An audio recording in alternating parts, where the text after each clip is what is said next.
Ravi Rana, who's the independent Amravati MLA, joins us live for more on that. Ravi Rana, here we're looking at Sanjay Raut, who's been escorted by the ED. A very defiant Sanjay Raut, like a hero, nothing less than a hero, waves at the crowds and says, I'm going to come back, I will survive this. Hello. या जी बोलिए। नहीं, जिस तरह से संजय राउत जी के यहाँ सुबह ED के अफसर पहुंचे, हाँ, उसी टाइम समझ में आया कि उनको आज अरेस्ट करने वाले हैं, क्योंकि इसके पहले कई बार उनको जांच के लिए बुलाया।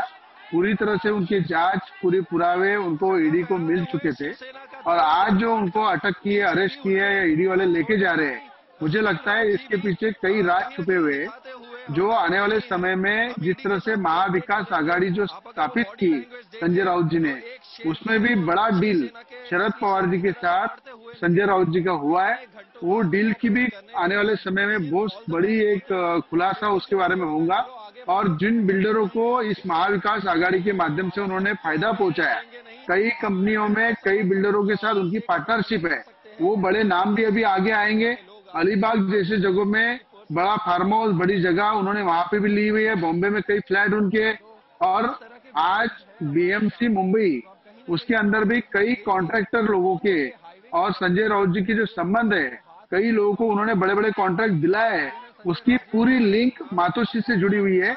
आने वाले समय में उद्धव ठाकरे जी भी तकलीफ में आने वाले। इतना बड़ा खुलासा और इतने बड़े पुरावे संजय राउत जी को अटक करने के बाद ईडी को मिलेंगे कि संजय राउत के माध्यम से मातोश्री पे जुड़े हुए और अनिल परब जिस तरह से आज इस सब प्रक्रिया से गायब है, वो इसीलिए गायब है कि उनकी भी पूरी तरह से जांच हो चुकी है।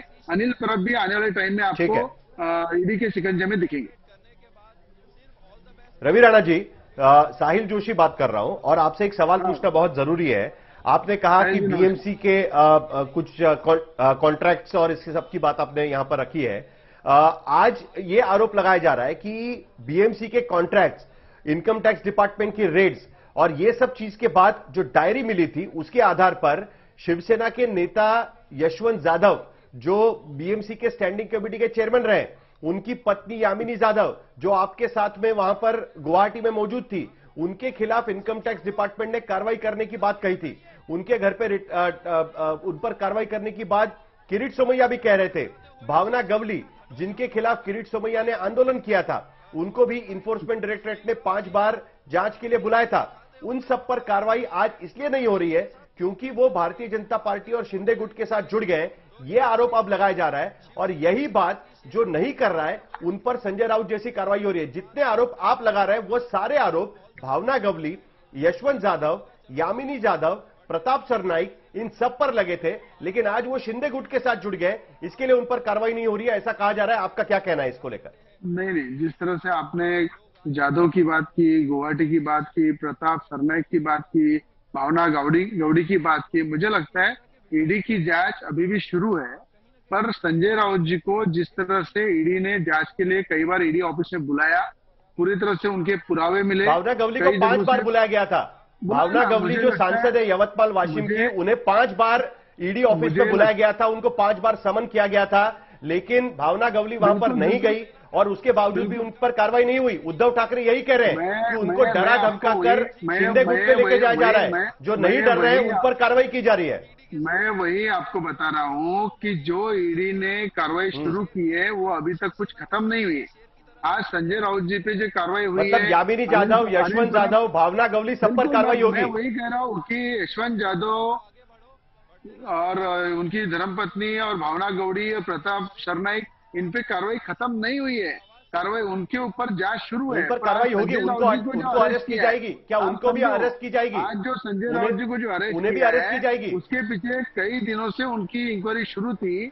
आज अनिल परब जो है उनकी भी इंक्वायरी शुरू है। इन पर 2 साल पहले इंक्वायरी शुरू हुई थी, क्या उनकी गिरफ्तारी होगी? महाविकास आघाड़ी की सरकार थी। रवि राणा जी, मेरे सवाल का जवाब दीजिए, क्या ईडी उन पर भी कार्रवाई करेगी? उनकी भी गिरफ्तारी की जाएगी? पूरी तरह से मैं दे रहा हूँ। जिन के ऊपर ईडी की इंक्वायरी शुरू है उनके ऊपर भी आने वाले समय में कार्रवाई होंगी, उसमें कोई शक नहीं है। ईडी ये निष्पक्ष जांच करती है, संविधान को आधार रखते हुए पूरी तरह से जो घोटाले हुए हैं, जिस तरह से करप्शन हुआ है उसके खिलाफ ईडी हमेशा कार्रवाई करते आई है और मुझे विश्वास है अनिल परब के ऊपर भी आने वाले समय में कार्रवाई होगी। और इस संजय राउत जी को अरेस्ट करने के बाद कई ऐसे तार है जो लिंक है जो मातोश्री से जुड़ी हुई है, ऐसे खुलासे भी बड़े पैमाने में वहां पे होंगे।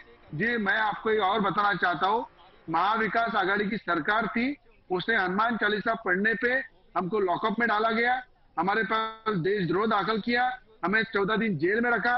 ये भी आपने पूछना चाहिए कि उन्होंने अपने सरकार का दुरुपयोग करके नहीं, जब ये कार्रवाई हुई थी तब हमने पूछा था, इस तरह से वही मैं बोल रहा, ये जब आप पर कार्रवाई हुई थी तब भी ये पूछा गया था। ये तो भ्रष्टाचार में जब आप पर हाथ मिले, ये तो उनका करप्शन जो है, जो घोटाला किया है उसके अंदर संजय राउत जी का नाम है। हमारा तो ऐसा कुछ भी नहीं था, ना हमारा घोटाले में नाम है, ना कोई अवैध संपत्ति है, ना कोई इनलीगल काम है हमारा। उसके बाद भी झूठा ऑफेंस देशद्रोह का दाखिल करके हमें लॉकअप में रखा जाता है, पानी पिलाने जाता है, बैठने की चटाई दी नहीं जाती है, जेल में डाला जाता है। ये सत्ता का दुरुपयोग है।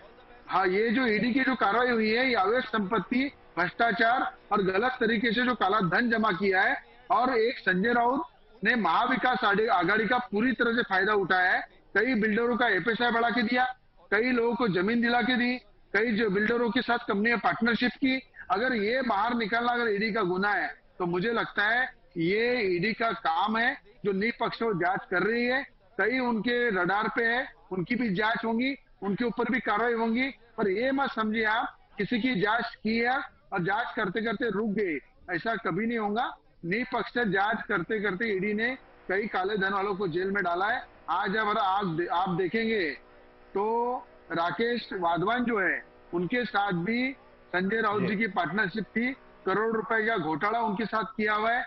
आज आपने देखा, पत्रकारिता आप भी करते हैं, आज मुंबई के अंदर पत्रकारों का एक फ्लैट नहीं है, बच्चों को पढ़ा नहीं पाते हैं, पर संजय राउत के 50-50 फ्लैट मुंबई में, अलीबाग में उनकी करोड़ रुपए की जमीन है। ये पत्रकारिता है। आज महाविकास आघाड़ी का जो गठबंधन किया है, पवार साहब से कितने पैसे लिए संजय राउत ने, कांग्रेस को साथ में मिलाने के लिए कितना बड़ा डील हुआ है संजय राउत का, उसका भी खुलासा बड़ा आने वाला है। तो मुझे लगता है जिन्होंने करप्शन किया है, जिन्होंने बाला साहब के विचारों को बेचा है, बाला साहब के सिद्धांतों को, चलिए राणा जी, मतलब आप कह रहे हैं कि जो लोग आपके साथ आप जुड़े हुए हैं, जिनके खिलाफ किरीट सोबैया ने मुहिम खोल के रखी थी, उन सबके खिलाफ भी कार्रवाई होगी। भले आज वो उनके बारे में कुछ नहीं कह रहे हैं, लेकिन उनकी भी गिरफ्तारी होगी। ये आप वचन दे रहे हैं, ये आप वचन दे रहे हैं? मुझे लगता नहीं, यशवंत यादव पर भी कार्रवाई होगी, सबको अटक, उन सबको गिरफ्तार किया जाएगा ईडी की तरफ से, आप वचन दे रहे हैं सरकार की तरफ से? जांच करते समय जो गलत रहेंगे, जो दोषी रहेंगे, उनके ऊपर ईडी कार्रवाई निश्चित करने वाली है। आज तक ईडी की जो कार्रवाई है निष्पक्ष चली है, और मुझे विश्वास है जो गुनेगार होंगे उन पर कार्रवाई होने वाली है।